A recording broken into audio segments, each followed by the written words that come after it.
Hello, everybody. This is Glory. Welcome to Alpha Womb. Today, in the series of Kali, we will be discussing uh, a bit of expansion on the Ghatashukra video that I posted yesterday.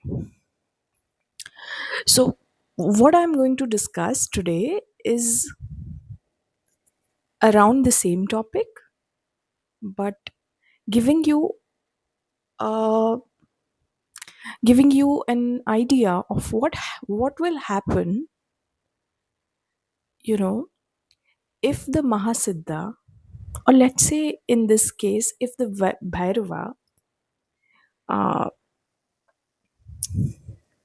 you know enters intimacy with the uh, Sambhog Devi, the woman he entered intimacy with, and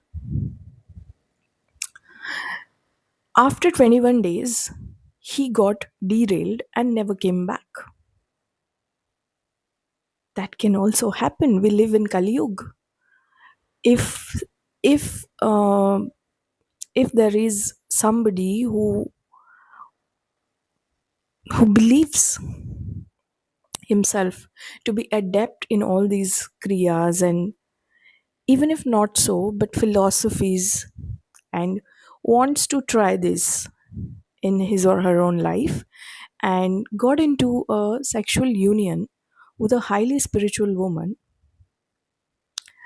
and never came back to her, as she was enabling the abilities of the seed of the man within her womb, and there was a nuclear reaction that was happening within the body of the woman in this case, where she was enhancing the abilities. She was uh, making the seed kinetic in nature, which is the true nature of a woman is kinetic.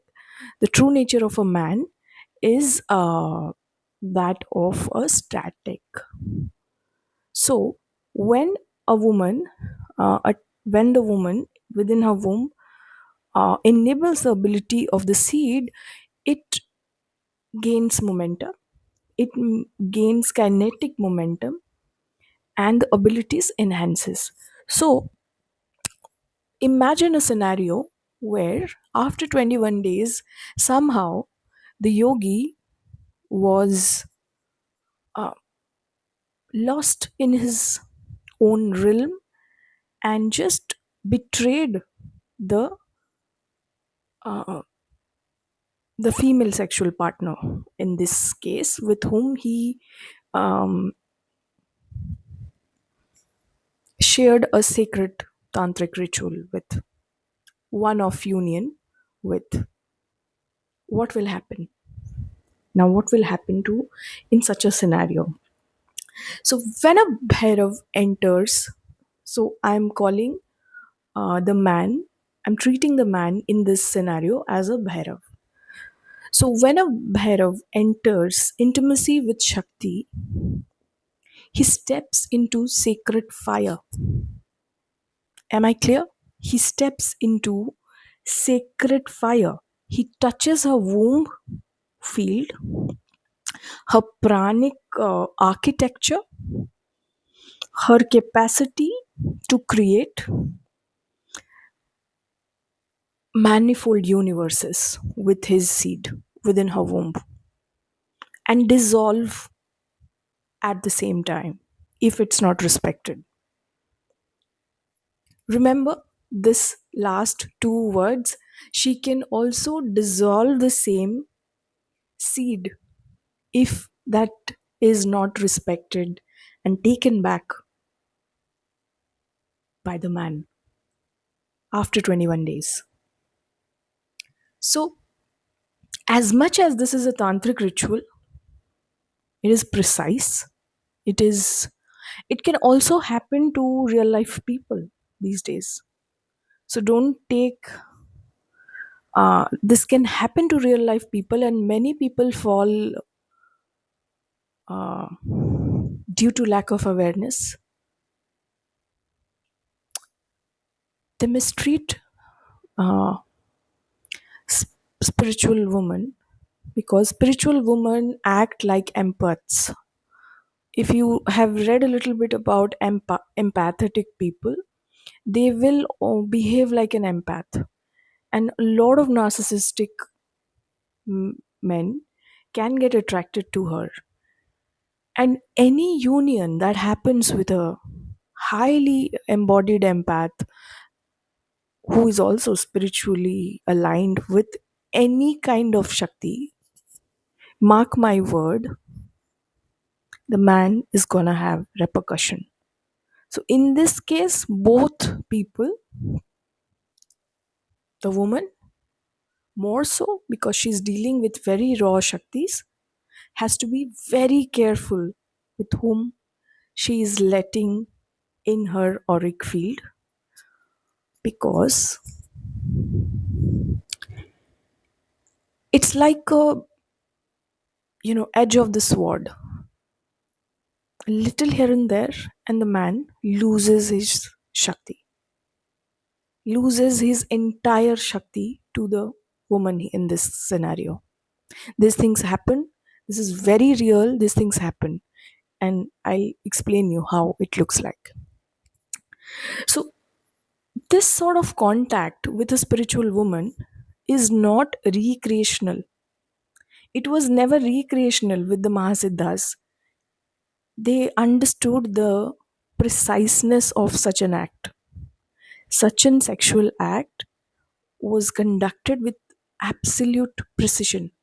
Tantra is technique, it's engineering of Vedanta philosophy. Any sort of philosophy that you read, Tantra is the precision technology.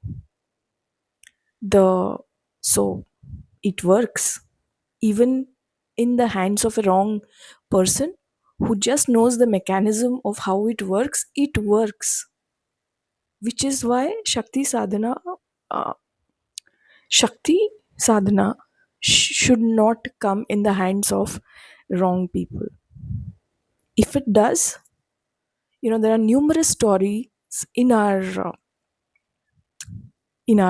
history which records misuse of Shakti, because it's a technology. It just works. It's like you plug in your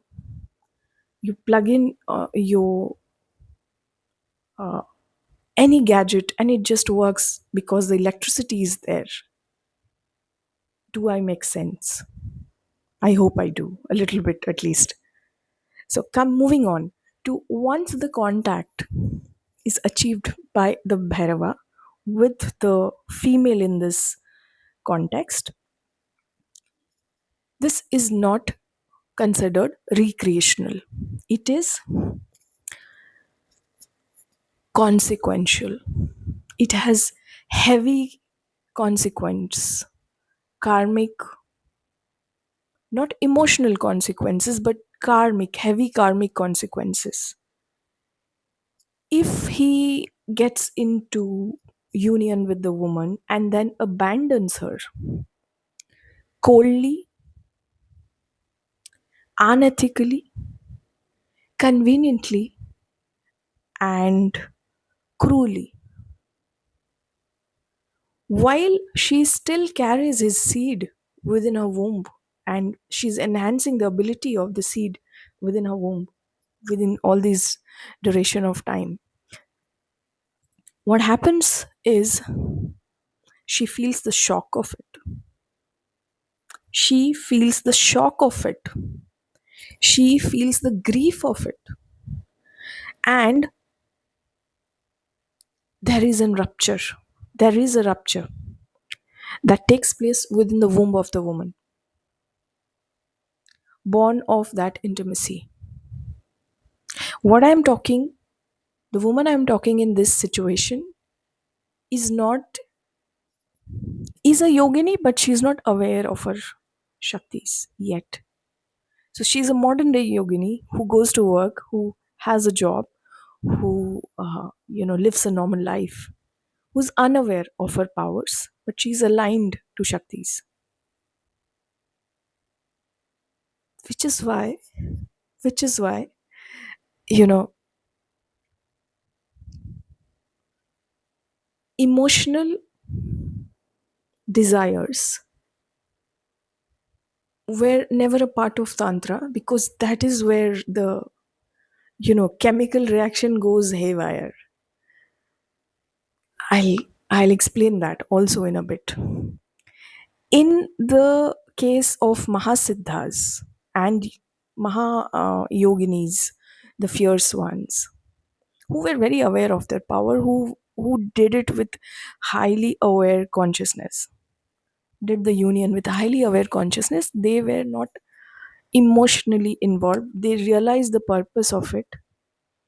They knew why they were doing, right? But in modern day, because we do not have education around all these things, a woman could be very spiritual, but she might fall in love and she might get into a sexual intimacy, but she has the kinetic energy. The Shakti within her is throbbing, palpating, you know. And God forbids a man comes and has intimacy with her and abandons her. What is it going to look like? It's never going to help the man in any possible ways.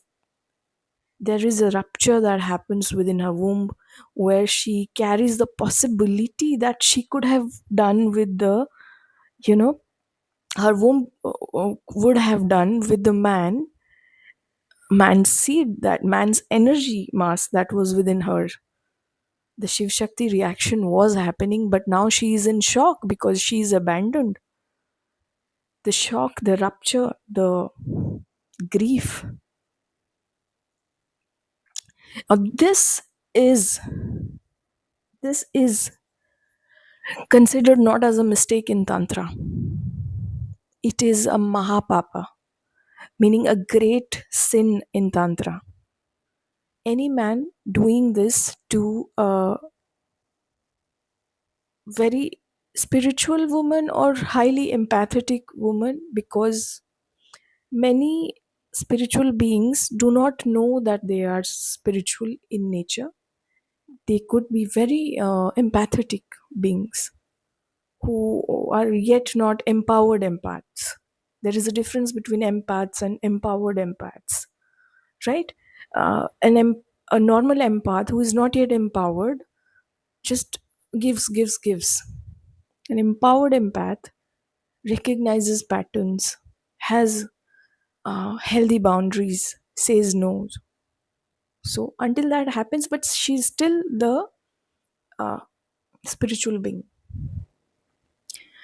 So this is a violation. Such abandonment is a violation of trust with the nature, with Prakriti.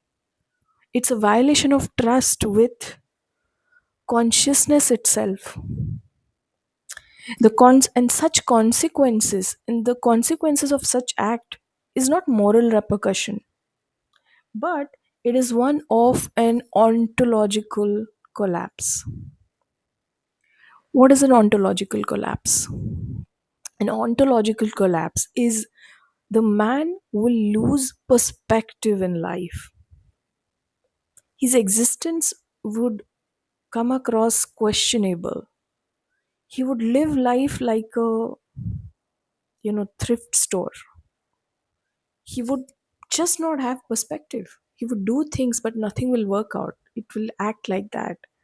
The human Bhairava who abandons Shakti begins to disintegrate bit by bit. Because, like I said, Tantra is precision. If the woman he had sexual union with and then abandoned and went somewhere else, this is not a Mahasiddha, this is someone who just wanted to try. His Shakti retreats first from within. What once, what was once, flowing through the man effortlessly, the charisma, the creativity, the ideas, the magnetism, the insights within his life that naturally came to him will just lose direction, will lose perspective, because these are Shaktis, right? Your eyesight, your vision is also Shakti, and vision is of vision is of different kinds. A vision which you see, and a vision which allows you insights and perspective in life. All those are Shakti. So once you abandon this woman, all of these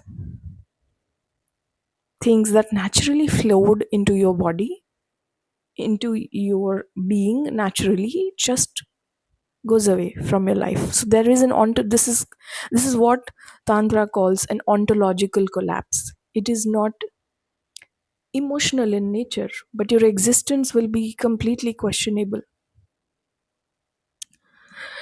His words will lose weight.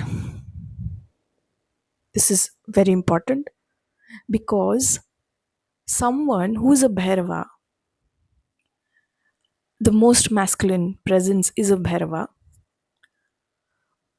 When you show up with Bhairava energy, everybody will shut up and listen to you. That's how you will become. Your presence will have a command, because not because it's charisma or anything superficial.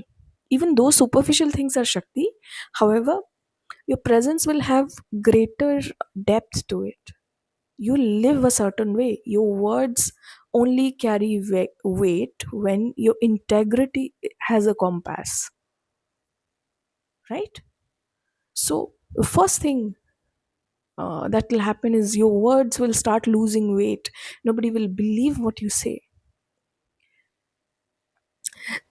Your presence no longer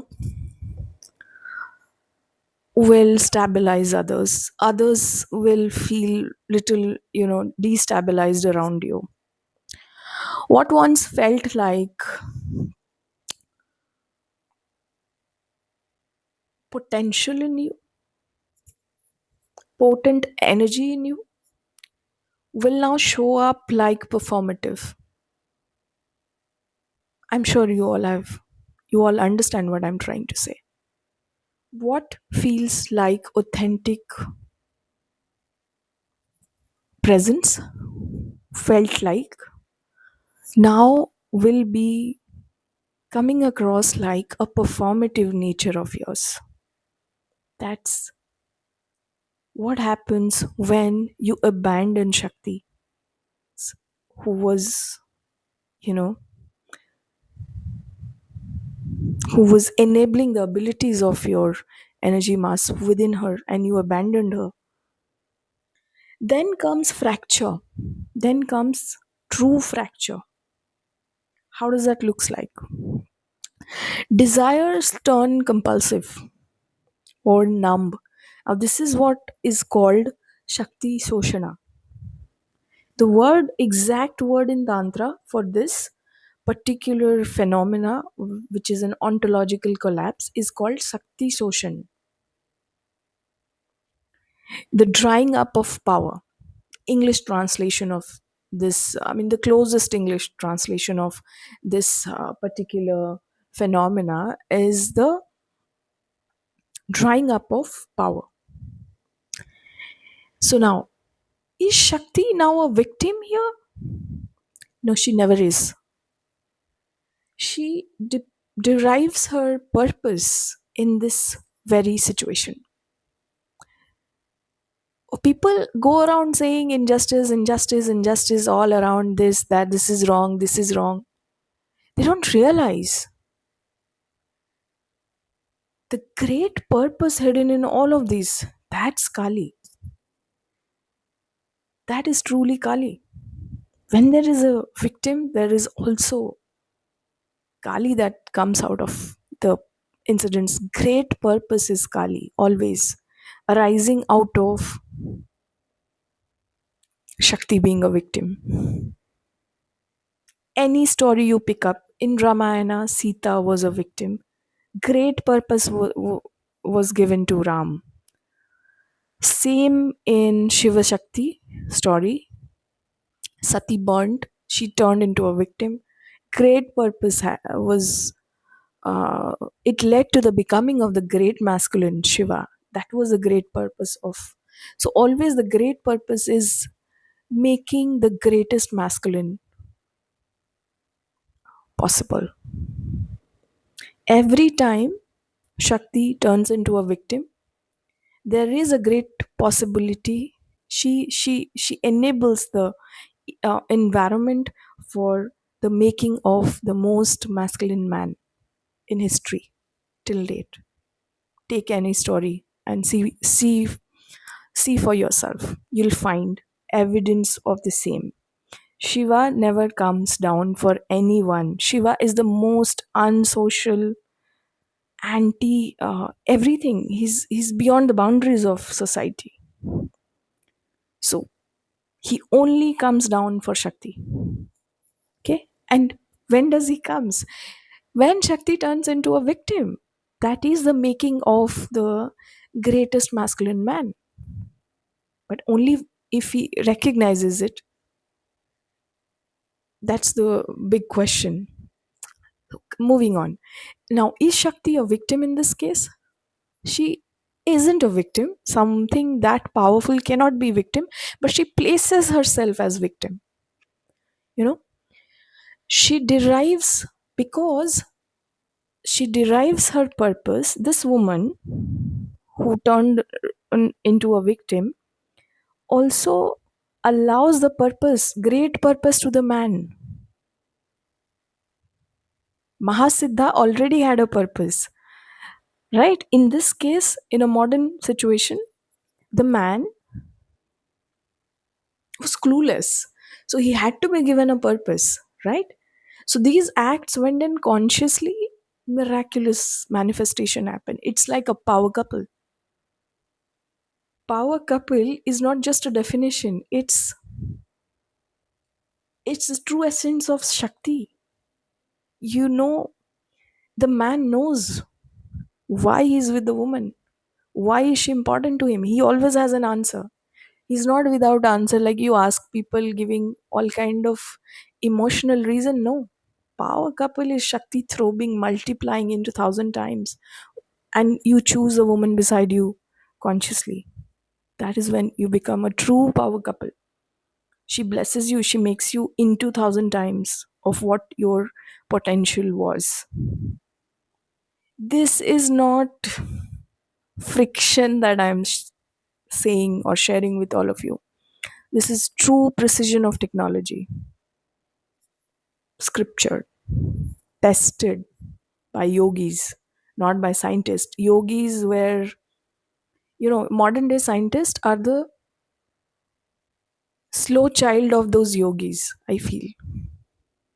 Science is a slow child of Kali. Similarly, scientists are the slow child of Siddha yogis. Okay. So, what happens when the woman grieves? She derives her purpose from this pain that she's abandoned. She realizes she's abandoned.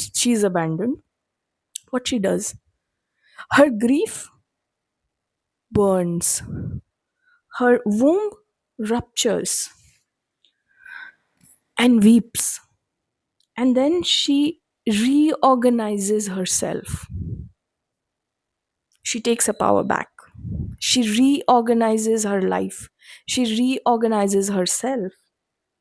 The womb grief becomes tapas, the fire of tapas for her. Tapas then eventually turns into clarity for her. She gains clarity, she gains perspective.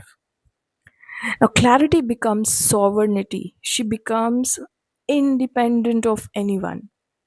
That's sovereign. That's being sovereign. That's Kali. That's Chinnamasta.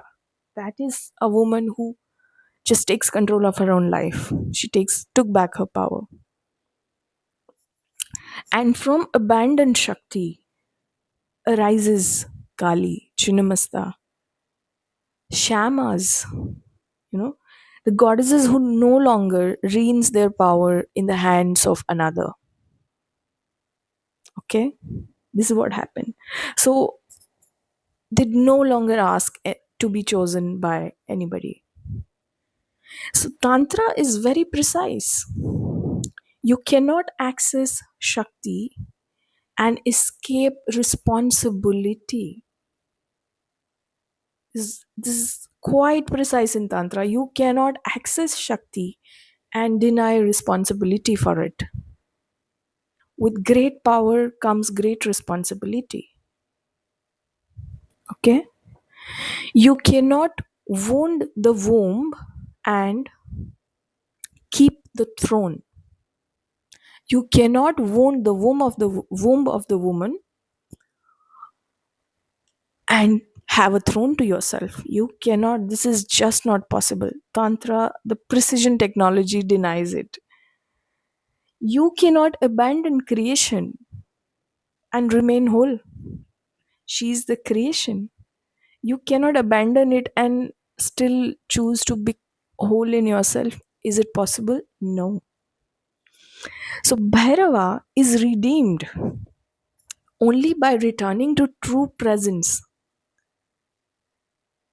After these incidents, when the Sakti Shoshana of the man happens, Bhairava redeems. There will come a point where, until the man understands what Bhairava will do for this man, is he'll show him mirrors and mirrors and mirrors.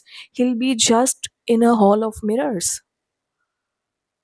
He'll show him the darkest side of realities, darkest faces, shadows of people. Everything bad will happen that he can imagine or fathom. Things that were going smooth will just stop. Everything will stop for him. That's Bhairava. And then comes a point where the man just raises his hands and says, okay, guilty. And now he course correct himself. He says, now I'll change. Now I'll change. That is when Shakti slowly returns. But till that time, a man has to also realize that this is hall of mirror that Bhairava shows him. He will not let the man go away until he realizes, okay, guilty. Those are the words he has to say. Only then Bhairava will release him of the curses. So Bhairava path, you just can't get away just like that. He he's the most masculine man. He'll make you the most masculine man also, provided you have your frame correct. As long as you are in the frame of his protection, he'll protect you. If you don't have the frame right, what are you doing here? Those are the questions. When two people meet for coffee, most of the time we just cluelessly go and meet people. That's not Bhairava energy. He wants answers. He is not a product of ontological collapse of existential answers of reality. He wants to know, why are we meeting? You and I, if we meet for a coffee, why is it that we are meeting? Those are the answers Bhairava wants. Someone with heightened Bhairava energy will require these answers before choosing to meet someone. Oh my god. And you they'll show up in the world also like that, with absolute clarity of why they are doing what they are doing. They are just not confused people. And they will not stay in clueless, confused relationships. What do I mean by that? Clueless, confused relationships, meaning, you know, ruleless relationships, like friends with benefits, etc., etc. Where there is no rule. Bhairava does not accept it. Bhairava is like certain rules, certain frame of operation, relationships that I have in my life, meaning Bhairava has in his life, a most masculine man has in his life, operates on certain standards and they'll not fall. No matter what, certain standards have to be maintained. There is no ruleless relationship. That's an idea Bhairava does not accept. As an energy, he does not accept. And if you have come to such a woman, I'm sure your purpose is to turn into the most masculine man in your life, because otherwise you won't have been taken to such a woman. And in the pursuit of all this realization, if you realize, Bhairava will, bring you out of those hall of mirrors, dark realities, mirrors of dark realities where your ontological realities were collapsing. You had an existential crisis of your ideas, your identity, everything, right? And how Bhairava is redeemed by bowing, witnessing, and taking responsibility for what his touch awakened in the woman, in the most spiritual woman. This is the modern day uh, context. If you are not a Mahasiddha, be ready for all of this. And most won't end up turning into a Bhairava also, because you are in a casual dating spree and you will always be cursed and it will spread into your bloodline. Those curses get carried into your next generation. Those traumas get carried into, if you don't take accountability and change. How many do change? Not many, right? Which is why those practices, Ghatashukra kind of practices, cannot be done by ordinary men. You need to have great purpose. Now, in this scenario that I explained today, is a man without a purpose. And regaining purpose is what the story will look like. Then, and once he regained the purpose, let me get to the better part. If he managed to regain, there is enough grace, and he was destined to regain purpose. Nothing like it. You'll become the Shiva Shakti, the power couple of the universe. Everything will, it's like, you'll be blessing realities around you. You'll create universes around you. Imagine the potential of it. But I know not. Even 0.0001% people will reach this state of affairs. So it's a very tricky state, and I wanted to put this video also out. I hope I made some sense to all of you, and thank you for hearing and encouraging my videos. Thank you so much.